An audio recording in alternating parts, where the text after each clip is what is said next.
to this conversation now. Getting to patients has become a fight for survival for some emergency medical services personnel in Nelson Mandela Bay. According to some reports, they've become targets for criminals. Now it's believed in some of these cases, the ambulances are robbed, with some of the workers also being assaulted. Let's talk about this further now and speak to Sizwe Kupelo, spokesperson for the Eastern Cape Health Department. Mr. Kupelo, thank you so much for your time this evening. How bad would you say the situation is on the ground? Good evening. Yes, the situation is bad. It is challenging because it is putting the lives of our colleagues at risk. They have encountered these incidents quite for a number of times, but we are taking decisive actions. As the department, we have engaged with relevant law enforcement agencies, including the municipality where these incidents are taking place, and promises have been made.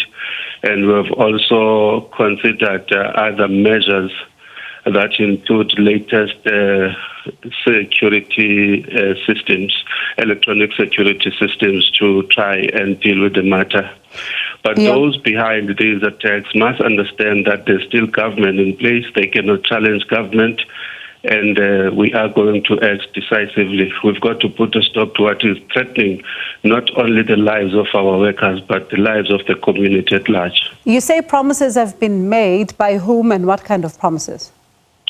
We have been engaging with relevant authorities within the municipality, the SABC, the community structures, and there are strategies that have been put in place. And unfortunately, I wouldn't like to talk about those because some of them may actually get to the people who are targeting our colleagues.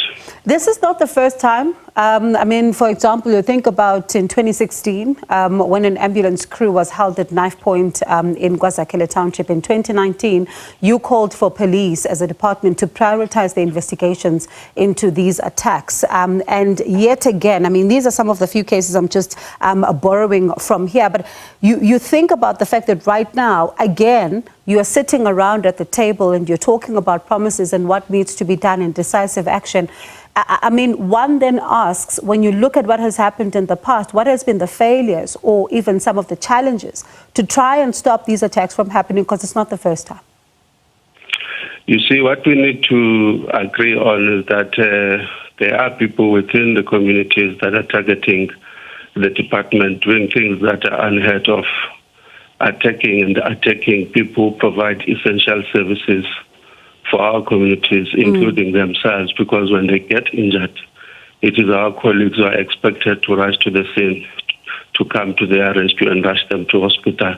But to answer you on the interventions that we've put in place, we have implemented electronic systems, push-to-talk buttons have already been implemented.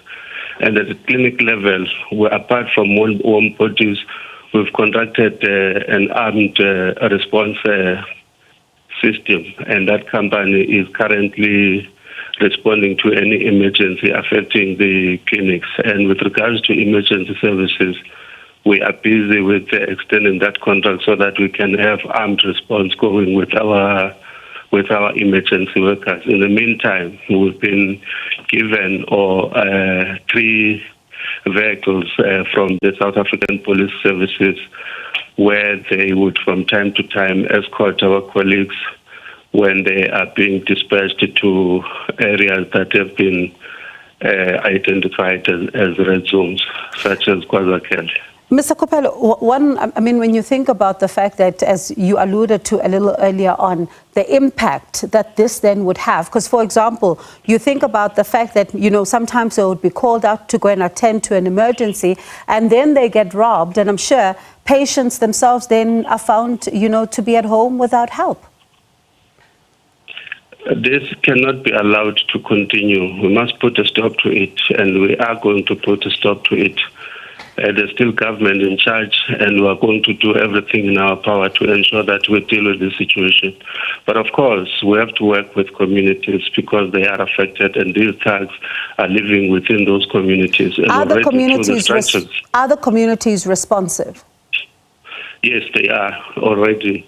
we have created strategic groups, WhatsApp groups. When we dispatch ambulances, we also inform those structures that ambulance A is en route to that particular area, and they also come on board to ensure the monitoring of the movement of the emergency vehicle so that the patient can be taken and ferried to hospital.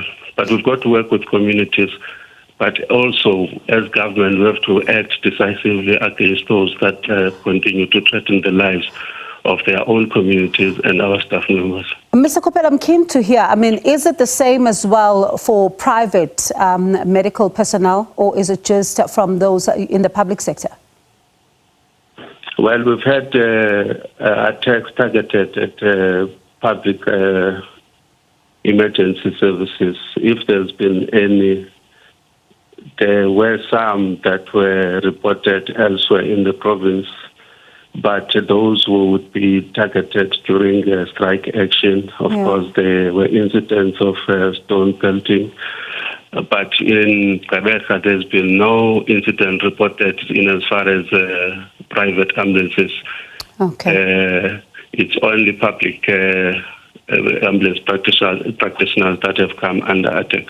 And what are the police saying about arrests?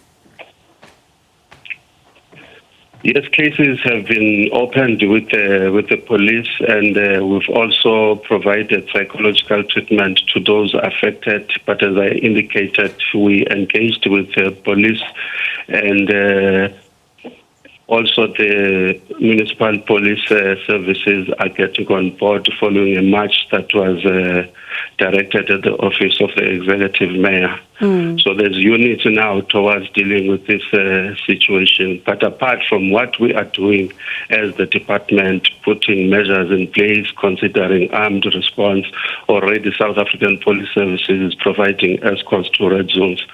But at the end of the day, we've got to put a stop to what is happening. We've got to show those behind this that government is still in charge, and those perpetrators need to be brought to book. This is why I also call on communities to continue working with government in identifying the culprits so that justice can be served at the end of the day and protect their own service, because this is an essential service, and if we do nothing about it, we may lose lives. All right. Mr. Kupelo, thank you so much for your time. Let's see then, as you say, these measures that are being put in place, if they do yield any result, we'll continue then to track the story. Thank you so much for your time. That was Sizwe Kupelo, spokesperson for the Eastern Cape Health Department.